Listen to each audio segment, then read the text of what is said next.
Coordinating board staff present today are Gary Tomerlin, Deputy Assistant Commissioner, and myself, Kathy Mayer, Special Projects Director.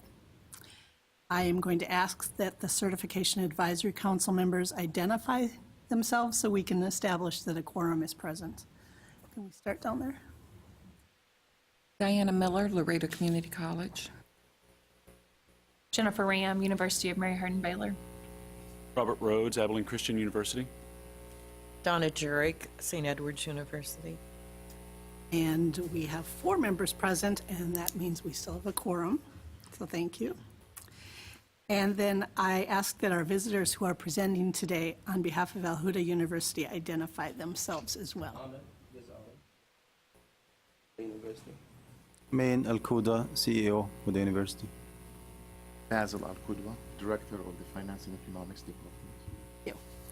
And before I turn it over to Donna Jurek, who I've just asked to be our chair again, I would remind you, if you're speaking, turn your mic on, and then when you're not speaking, if you would turn it off again. And so I will turn it over to Donna Jurek. And I think we probably need to start with reviewing the January 31st, 2017 meeting summary notes. So I would ask the members of the council if there are any revision to those notes. Hearing none, may I ask for a motion to approve? Motion to approve. Thanks. Second? Second. Any further discussion? Not all those in favor, and I think we have to do it sequentially. So, Diane, you want to start? Yes. Yes. Yes. Yes. The January 31st, 2017 meeting summary notes have been approved, and there are no revisions. We would now like to move to discussion of Al Huda University's supplemental report related to its application for a certification of authority.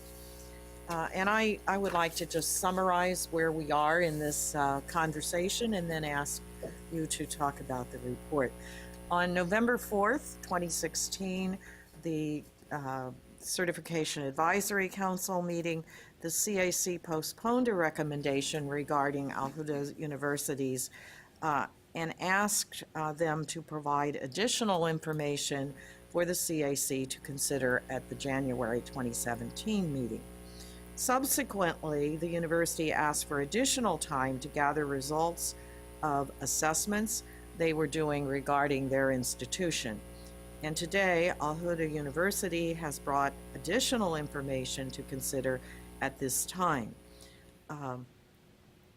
I think all of us received the supplemental report prior to the meeting, so we've had a chance to review it in advance.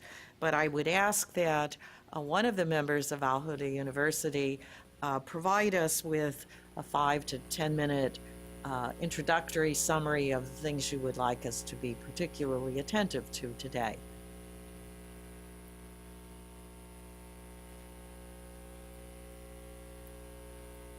I'm not sure. Oh, it's on.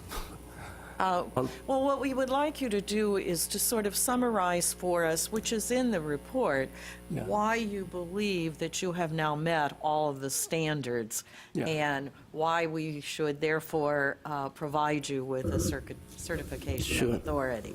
Sure. Well, the main concern that was there, I would classify it into 2 categories. Technical category, like procedures, policies, things like that, which is not difficult to handle. Just change the policy, change somebody, things like that. And that was easy to take care of that. The second category is the technical aspects, like the evaluation, the assessment, the heart of the SLOs and how we evaluate them, how we look at them, how we gather data, how we analyze the data, how we make conclusions, improvement plan. And that is the part where we really invested a lot in. And that's where we followed a scientific approach, and we came up with plans, and we collected data. And that is the most significant part since the last meeting we had. For example, there was no data to talk about students' achievements, and it was really not easy to find ways like standardized tests and things like that. So the main concern, for example, was for the Arabic language and how we're going to evaluate it, how we're going to look at it. So we resorted to a third party, which is the ACTFL, the American Council on Foreign Languages. They offer kind of certification test, and they have like 10 levels or 10 passing levels. So we put a requirement for our students to pass that test with at least, I don't remember the exact category, but we wanted them to be on the top 2 levels of that test, from 1 to 10. We wanted them to be either superior or advanced. And we had 21 students that are in the program for the education, the master's degree in education. We had 13 of them took that test. Those 13 are the ones who have the potential to teach Arabic. The other ones are not interested in Arabic. Their background is not Arabic, so they're interested in teaching Islamic studies or Quran or other aspects. So for all those who might have the potential, may be teaching Arabic in any Islamic institution or a public school or any place else, they all took the test. And they all passed it with the top 2 levels that they have, either advanced or superior level. So that's kind of one area that we thought would be helpful. Another way was to look into the input from the students themselves, the stakeholders' opinions. That was very important, and we used this data. We collected surveys. So first, we wanted the student to have an input. So we designed a student survey.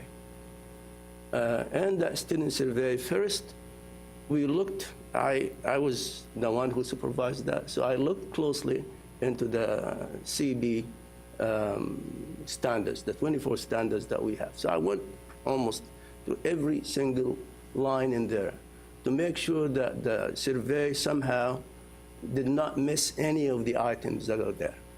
For example, there was an item about transparency, like beforehand the strength and weakness of the university before you enroll. So I made sure that an item there in the survey is there, that before I enrolled in the university, I knew the strength, or the university showed me the strength and weaknesses of the university. That's an example. So we went ahead and made sure that the standards are there. Also, our strategic plan is included in these surveys. So using these two was very important for us. Then we checked the validity and reliability of the survey to make sure that it's really, everybody understands it's the same way. Validity, the content, we knew the content is good and reflects the standards that are there, reflects our strategic plan, reflects the curriculum, and so on. For the reliability, we passed the survey to several people first. They looked at it, they examined it. We made sure that they all agree on the language of it. And then we passed the survey to the students. We collected the results. And then we got the average for every survey. We put it in a descending order. All items that received a low score were considered items for improvement. We did the same with the staff. So we had 2 inputs here, staff survey and student survey. We looked at these carefully. We identified the areas that need improvement. We included in an improvement plan.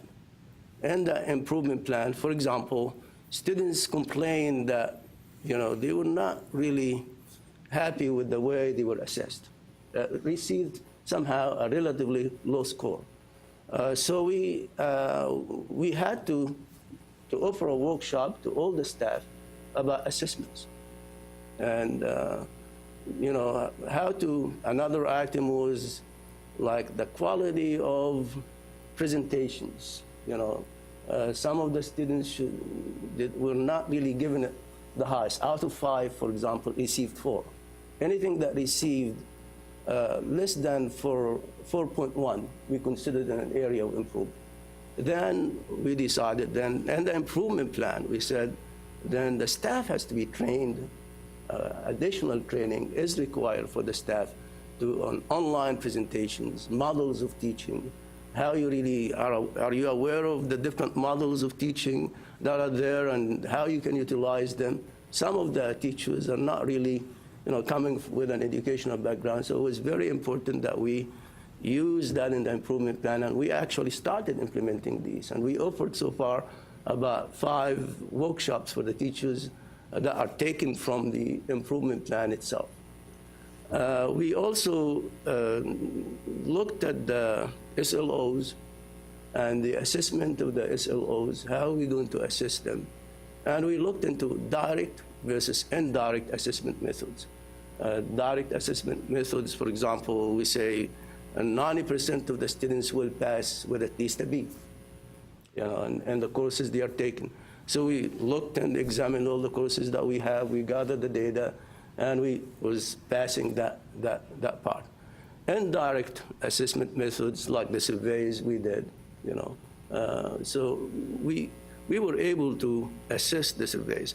Then we looked also at additional piece of information, which is the assessment of the SLOs through a survey of the senior students.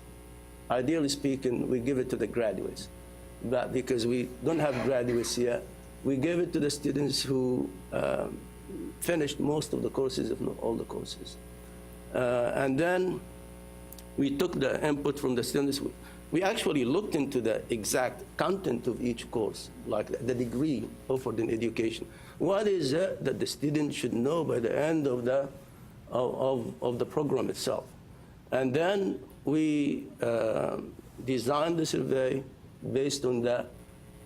So for example, students should be able to teach Arabic, for example.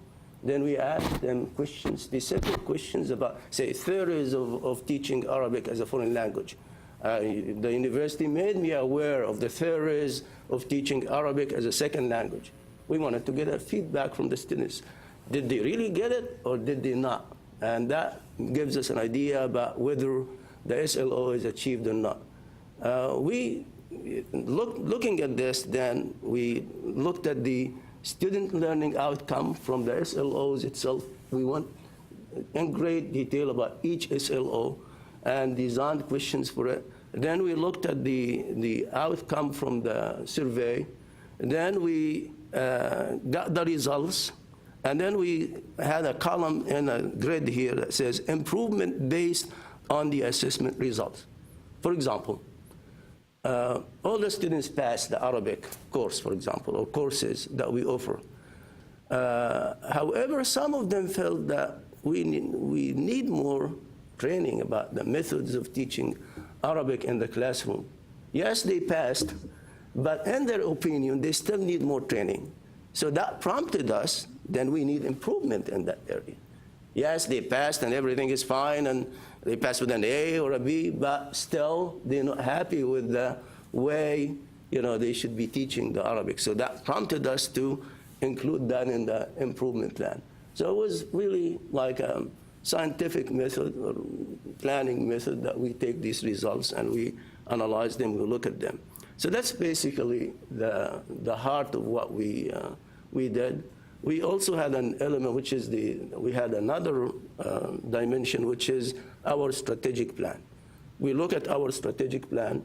We evaluate it every 4 times a year, and we color code it. Every item that is done, we color it green. If it's pending, we color it yellow. If it's not done, we color it red. and then we review that and see what action we need to do.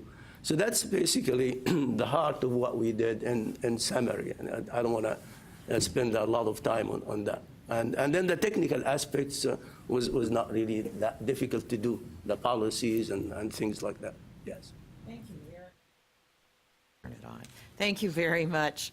I'm sure that the panel, the advisory council members have questions, so maybe we could turn to any questions that you would have and flesh out the other situations in the presentation that way.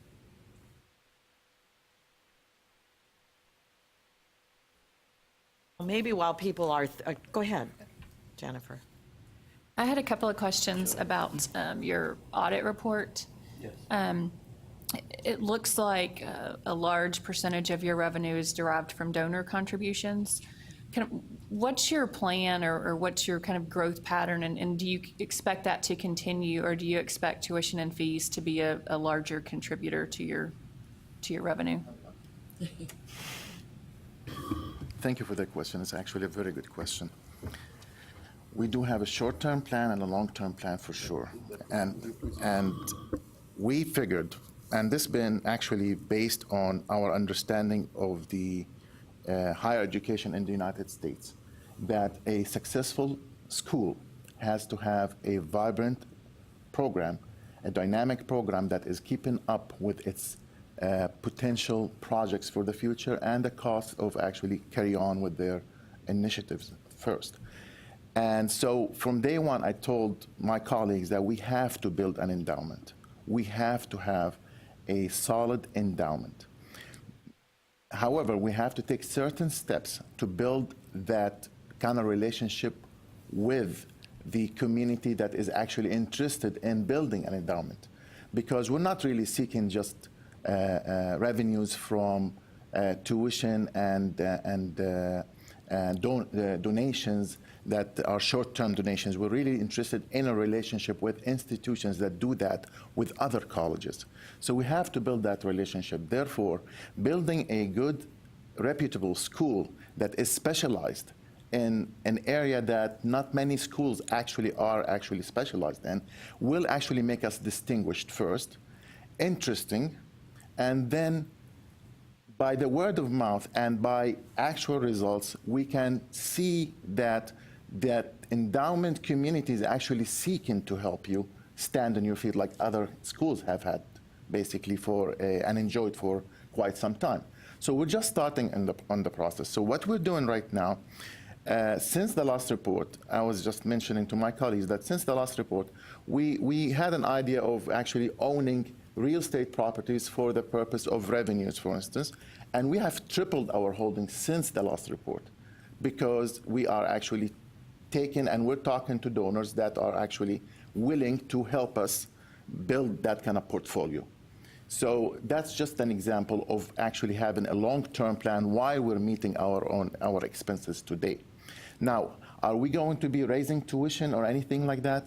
If we are going to be raising tuition, we should have done it a long time ago. That's not a tactic that we're going to be using whatsoever, because we realize that students shouldn't basically bear the grunt of receiving good education. We're not really believers on making students pay for a good education. So all of our strategies are actually built in the direction of involving society and the community to believe in the message of our education message, basically, and where the students are actually coming in and don't have to basically go through the stress of having to worry to pay for their tuition.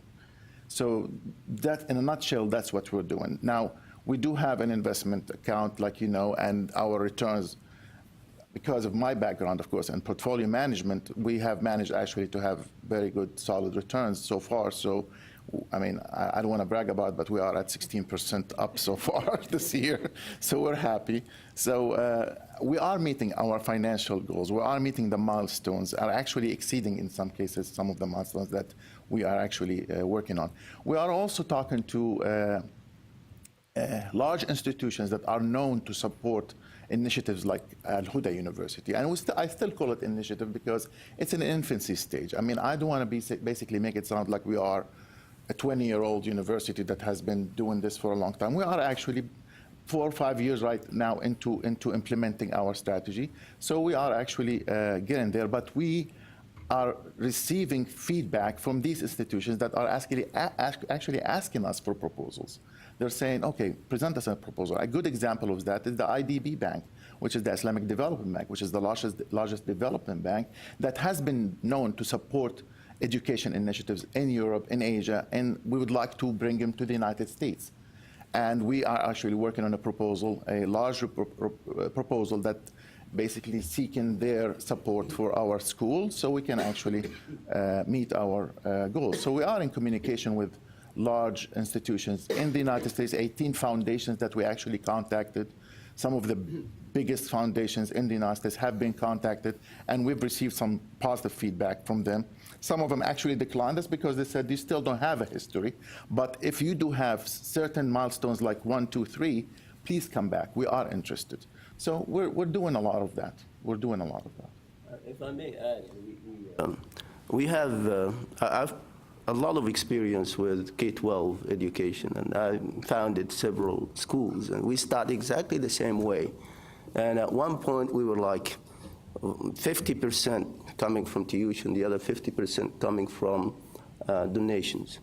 And right now, the school that we have in the same location there is almost 95% from tuition and 5% from donations. So it's, the model in the Islamic world is a little bit different than the model outside that. Yeah.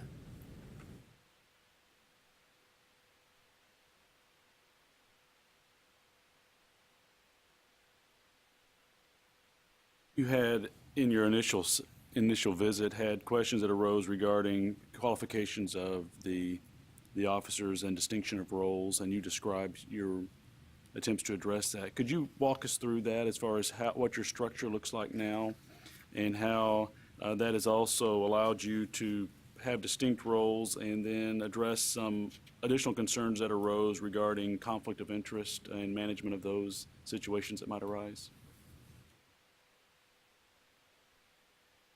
Yeah, the concern actually was regarding the CEO of the university being the academic dean and the director of the Islamic Studies department because of holding a PhD from a non-accredited university.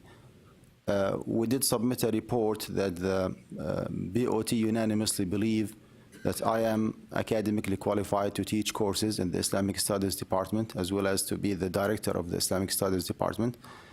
And to keep that separation between administration and academics clear, I have resigned from the Board of Trustees. And the Board of Trustees accepted my resignation. I have no role to play now in the BOT. I'm just the director of the Islamic Studies and the CEO who is taking care of the administrative, part of the university. So far, we have Dr. Hamid Ghazali, the director of the Islamic Education Department, Dr. Basil Qudwa, the director of the Islamic Economics and Finance, and so far, pending the approval of the CB, I am the director of the Islamic Studies Department. So I do believe that, yes, there is a clear separation between the administrative and the academic, work of the university. Look at it, the concern was about Dr. Mann's degree. So he's no longer the taking care of the academics of the university. I take care of it, and my degree is in curriculum and instruction, so it just fits it into that area. Second, for the conflict of interest, was that he is residing as a board member and as a CEO of the university, which is a clear conflict of interest. So he resigned, and the board, he's no longer in the board right now. So I think that's what I talked at the beginning. There are some technical things that was easy to fix, and they were fixed, yeah. Just to follow up quickly on that question, then is Dr. Mann the only member of the academic administration that really is serving on the basis of exceptional field appointments or outside of the academic field credentials? Yeah, he's right now. His experience in the area of Islamic is very well recognized all over the USA. Yes, and I read Yes, the so board's he letter. really takes care of that part and represents the Islamic Studies department that we have in our Curriculum and Assessment Committee. So he resides with us in that committee as a member of the committee that gives the feedback. I am the chairman of that committee. And Are there any other members Yes. of the Faculty. faculty Yes. that are also credentialed by experience rather than academic credentials? No. No? No. Okay. No. Thank you. Sure. And he also has a master's degree that is well recognized from a well-recognized university. So based on the master's degree, he can also teach.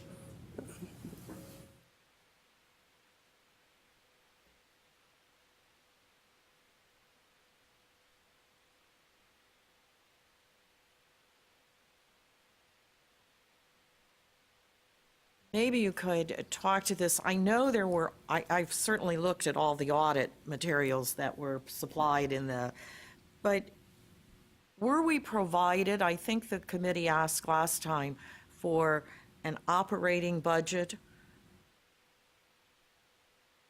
Can you talk to the operating budget, which would address some of the question in terms of tuition and endowment and how those are?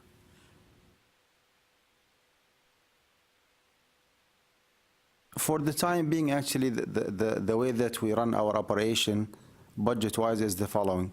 The executive committee, which is myself and two other members, we submit a proposal to the BOT before the beginning of the fiscal year, asking for their approval for that budget.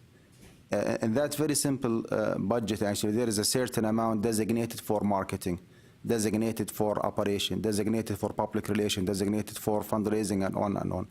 Once we receive the approval of the BOT, I take the responsibility of making sure that a certain allocated fund is spent for that particular department, and we keep like supervising and making sure that we are in a full compliance with the decision of the BOT. Did I answer the question? Or You're able then to operate within that budget? yes, yes. Because actually we have some data from the last 3 or 4 years. Every single year, the total collection from donation, from endowment fund, from some like very small business that we do aside to support the university, we can estimate, I mean, how much we'll be collecting for this fiscal year. And based on that, we propose for the BOT a certain budget. They review it and they discuss it with me as the CEO. Once they approve it, I take the responsibility of implementing and just making sure that we are not exceeding our limits when it comes to spending. And so far, I would say that, confidently that we are within the allocated budget. There is no like exceeding limits. Are you charging tuition at all? Yes, we do. Yes, we do charge. Patient Sure. of what? Yeah. Yes, we do charge a very nominal fees. For the credit hour, undergraduate credit hour, that's $75. For the graduate credit hour, that's $125. We do not charge regular tuition fees because the university is unaccredited yet. So even if we ask for more, although I believe we deserve more than that, but students are not willing to pay us because of the accreditation status. What I have in mind, it's up to the BOT to decide that whenever we are done with our accreditation, I will be proposing raising the tuition fees because it doesn't financially look good that only 5 to 7%, up to 10% of the total operation budget is covered by the tuition fees, while 90% are coming from somewhere else. It should be at least 50-50 or 60-40. So as we go, as we build the credit, as we get accredited soon, I will propose for that. And again, it's up to the BOT to decide whether or not to increase the fees. So far, by the way, they have decided not to admit any international students. all of our students are from within the US because of a reason or another. So maybe after the accreditation, they might allow me as a CEO to open the admission for international students. Definitely we can charge them double or even triple the tuition fees, and this will help in getting more fund for the university. Yet we do not believe at all that our main source of income should be tuition fees. We take education as a mission. We do not, and we will not in the future reject any application of any student because of his or her financial situation. We take it as a pleasure that we serve those students who are unable to pay their tuition fees, because again, education for all of us is a mission. It's not a job or a salary that we receive from the university. Yet having a reasonable tuition fees actually will be good. I did some research on Islamic institutions, educational institutions in the USA, and I came up with actually a paper that I published in the past.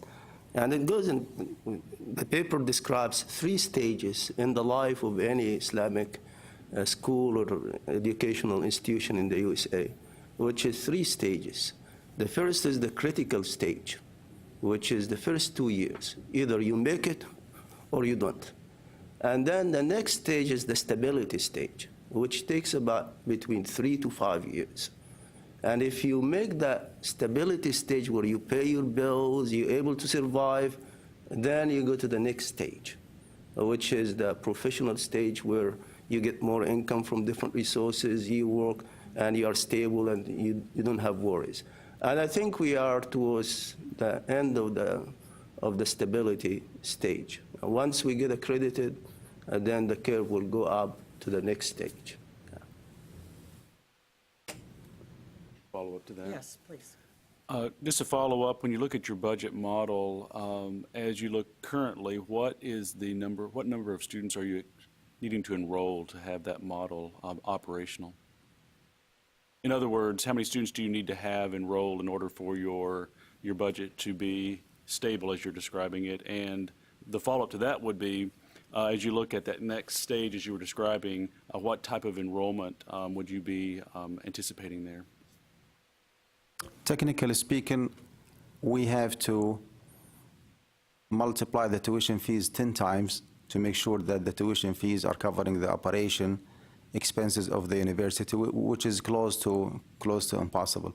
So even if we charge our students in full, providing that, just by the way, more than 50% of our students are on either financial aid or a scholarship, that is in-house financial aid or a scholarship. They do not receive anything from FAFSA or because of the accreditation status of the university. So we designated some fund only and only for financial aid and for scholarship, because again, we believe in education as a mission, not as a job or a business.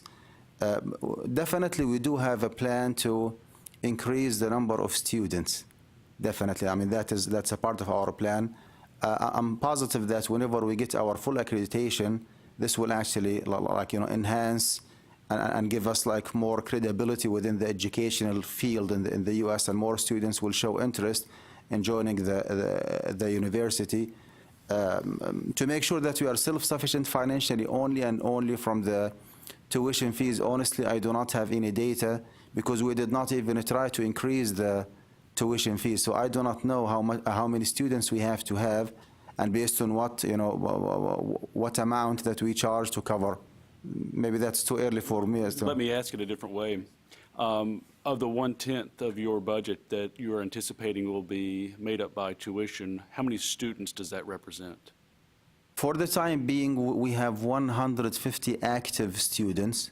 And by active students, actually, we mean a student who successfully finished one course. In our data, we have 420, 450 applicants, but not all of them showed interest to proceed and to get enrolled in any classes. For this particular semester, we have around 70 to 75 actual students. Registration is about, I think, maybe 100.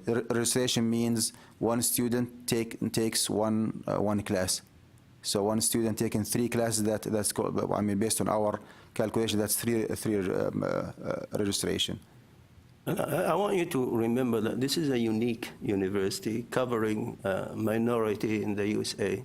And this is starting, so we are at the beginning stage. So hopefully things will improve once we get some kind of certification. Then things will change. I do have the calculations for other institutions as I work as a consultant for other Islamic schools, K-12, and I did the calculations, how much does it take to really break even.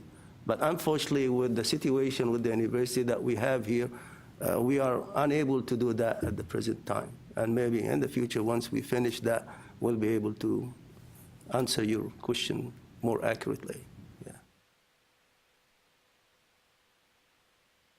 I also realize that you haven't graduated any students, at least from the master's program. Yes, we But cannot do that. what kind of a graduation rate do you expect? In other words, of the students that you have, how many do you expect to complete? Or is it more likely that they will take a few courses and not complete? Actually, the actual data, because I do interact with the students in the education, the master's degree in education, because they are teaching, and I supervise the teachers in different places. So I would say 90% and up will finish the program. They are eager to finish it. They want to finish it. So you have X number of, how many students? We in have the about 21 students in the 21. master's degree, And you and expect? I would expect 19 to 20 to finish it. Finish. Yes. Okay. Yeah, I would like to speak about my program. It's the same way. I mean, the numbers I have 14 students who are active. They're all graduate students. They graduated from other schools, and they're professionals too. So they already have really good jobs. And when they came to the program, I interviewed each one of them, and their goals were basically to learn as much as possible about this field, because although they have graduated and they're actually professionals in their positions, they've realized when they traveled overseas to Europe, for instance, that they're encountering counterparts from the banking industry and the insurance industry, that they're actually experiencing a lot more in terms of knowledge about Islamic economics and finance, which they had no clue about. So when they came back, they said, we plan to finish a program like this because at least we want to know what they're talking about when we travel. So I honestly anticipate at least 90% of my students will be actually graduating. Just a piece of information, we have 2 or 3 students already graduated from the Islamic education department. Diploma, Yeah. you know, like finished 2 years, the Islamic part, because we're putting things on hold until we get the clearance from here.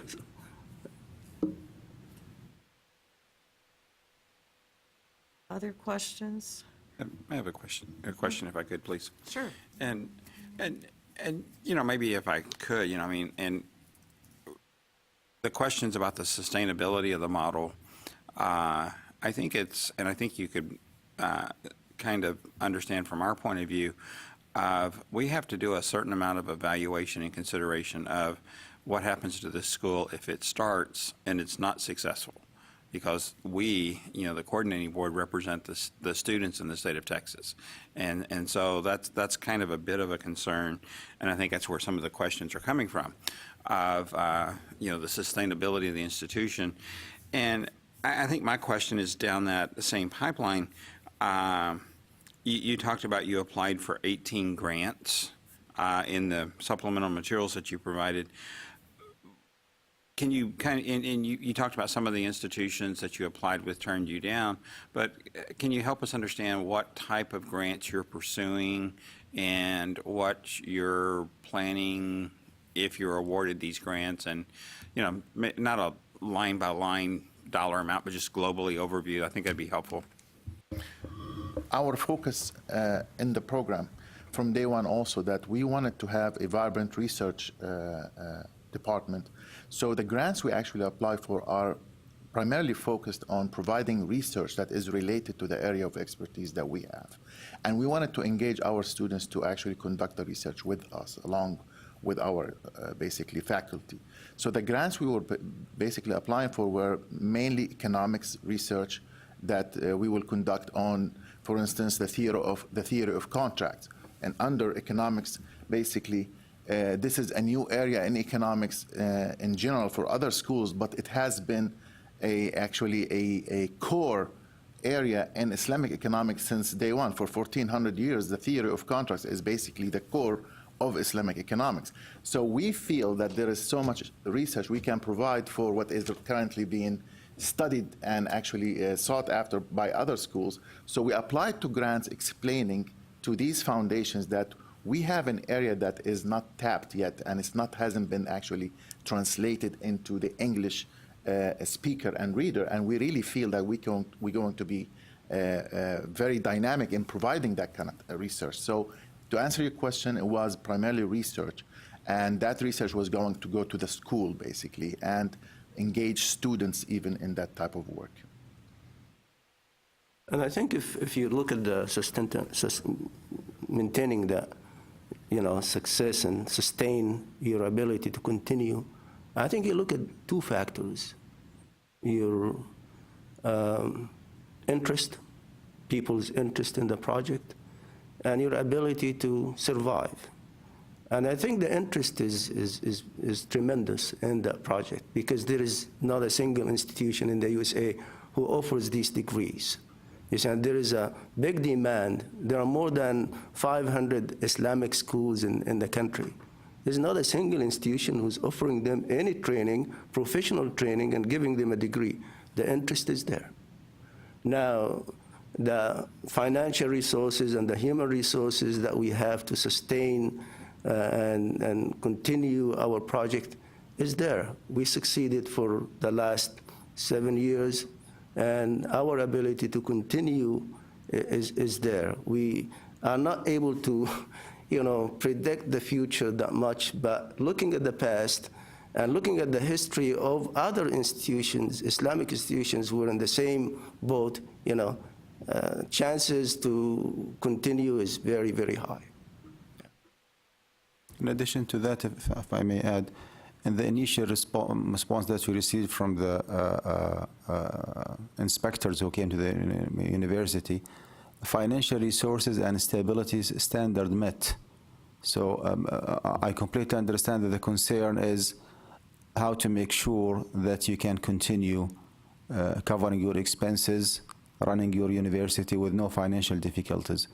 Up to date, there is no deficit, there is no shortage. In the matter of fact, we are financially growing. Every single year we receive actual dollar amount that is way more than the previous year, and that is proven. We have like data, to make this case. So I do claim that finance in general was not and is not and will not be like a real challenge for the university. Our experience, all of us, that our community is very supportive whenever they see like a professional, up to the standard educational service. They do not mind at all, paying money as a donation, as contribution, in addition to the other resources that we are working on to get some grants from here and there, plus the tuition fees. So honestly, I do not, that's my personal impression. It was not that a kind of concern, like for me, how can we, sustain with the current financial resources we have. And of course, looking at the future, the income from the tuition will increase, because right now it's minimum. But by time, compared to other Islamic institutions, the tuition will rise, as it did with the school that I supervised in the same place. Went from 50% the deficit to only 10% the deficit. You see, so the same thing is going to happen with the institution over here. Recently, we offered our employees life insurance and disability insurance, and we have a plan to offer them even like health insurance. So that's just to add to the, to the fact that we are financially stable in general.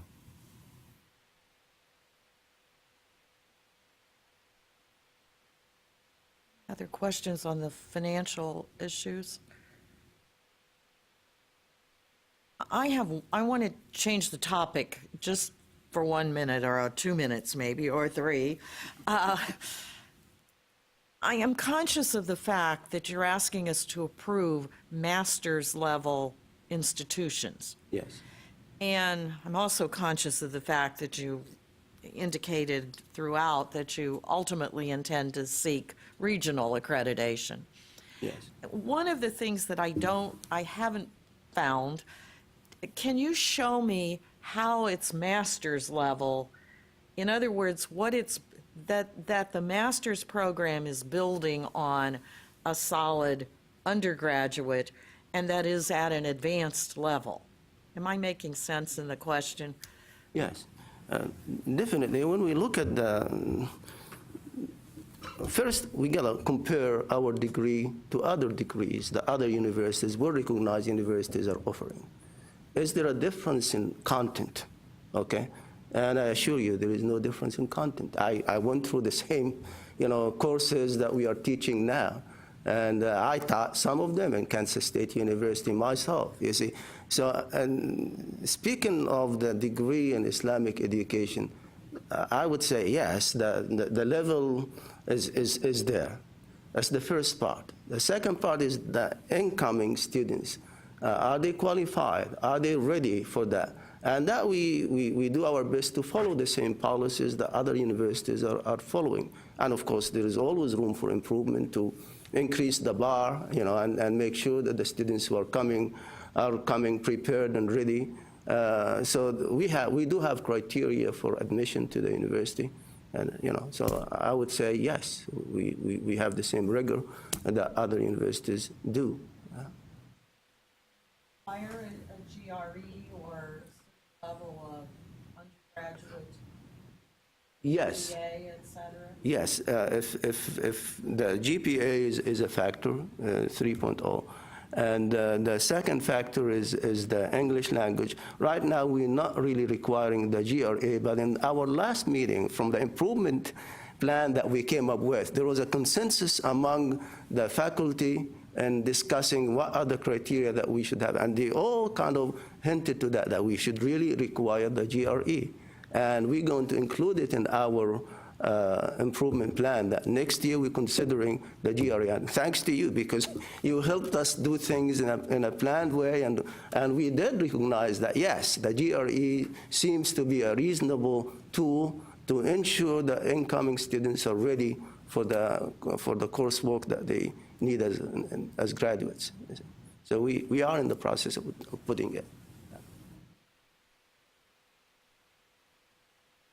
Questions?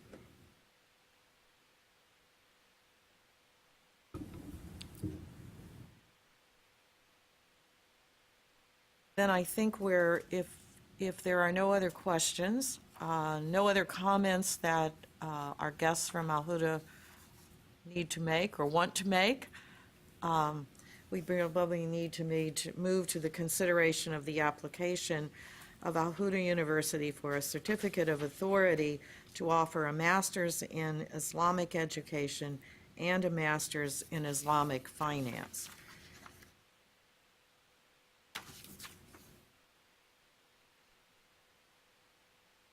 This Certification Advisory Council is tasked with making a recommendation to the commissioner and the coordinating board regarding the current application. So I would ask the members of the council for a motion and second to either recommend approval or recommend denial of Al Huda University's application for a certificate of authority. Have such a motion?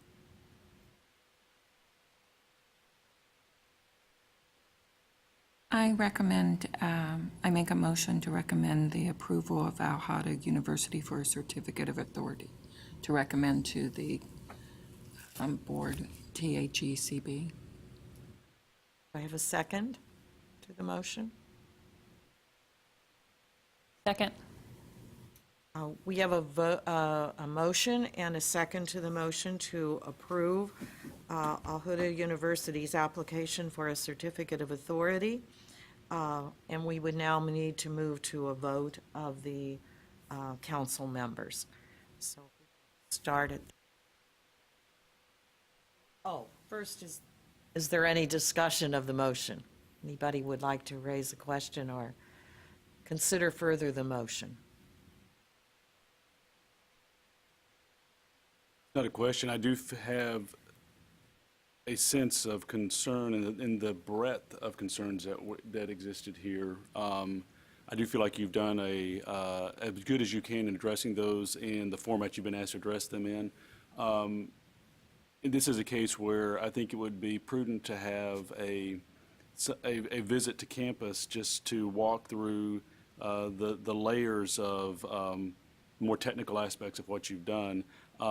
That's not part of our process. So I think for me, the discussion, any further questions I would have, I don't think will be vetted out in this process cleanly, because I think you've identified in writing as much as you can. What concerns me really is more just the breadth of concerns that were initially presented, and I feel like you have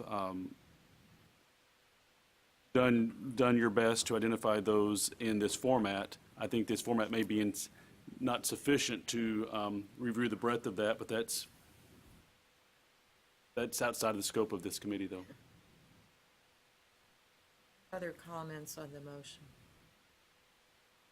And I'm going to put Cam on the, throw her under the bus right quick. And maybe, Cam, if you would, speak to if the process, that if this committee's recommendation, then obviously it goes to the commissioner and the board, and ultimately the board will make a decision. Right. And that's a 2-year, and if you'll kind of fill in all the pieces I left out of there, and then kind of the reporting requirements and the steps after initial approval, maybe that would speak to part of what you're talking about. Right. The certificate of authority is a 2-year certificate.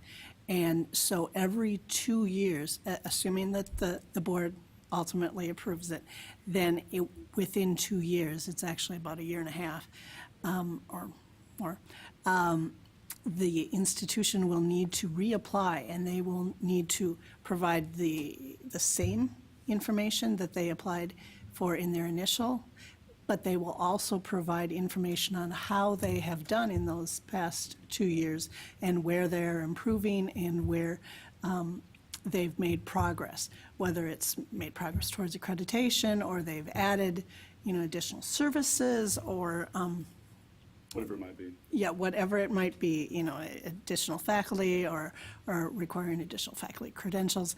And so at that time, then they would go through another site visit. So they do have a site visit every 2 years. And what happens after like 3 or 4 of those? Oh, I'm sorry. There can be a total of 4 certificates of authority, so it's for a total of 8 years. And at the end of 8 years, having that certificate of authority, then the institution is required to have recognized accreditation. So whether that's with CAC's regional accreditation, or if the institution would choose to go with another accreditor, we would require that they have that recognized accreditation at the end of 8 years. And that includes if you're even close to having accreditation at the start of needing to apply for that last 4 year, we do require you actually do that application to ensure that the full 8 years are covered. And maybe if I could just, jump in here. Obviously, it's, I'm going to describe it as a provisional approval process. I mean, it's almost, as Cam and I talk about the various applications of the various schools and the rules and the implementation and all this kind of stuff, I have asked her, kind of rhetorically many times of, what did Baylor look like on their first day, or whatever university you want to use as an example. And then I have often said, that I don't want us to be, an agency that thwarted the next great university. But then how do you find the intersection of our role of protecting the interest of students? And that's really and truly what the process is about, And I say this publicly, y'all are listening as well. We understand your commitment, your desire, your wishes, all that kind of stuff. How do we balance those with students? If, we've all heard about news and schools closing abruptly and all that kind of stuff. And so how do you have a process that tries to find an intersection point in that? And I really and truly think that that's what this process is, and that you've got to somehow let schools start, but at the same token, you don't want them to just go in perpetuity if they can't move to an accreditation standard. And so I think that's an important piece of understanding the whole process and why the process is here. And, just kind of share that with the group and share it with y'all as well.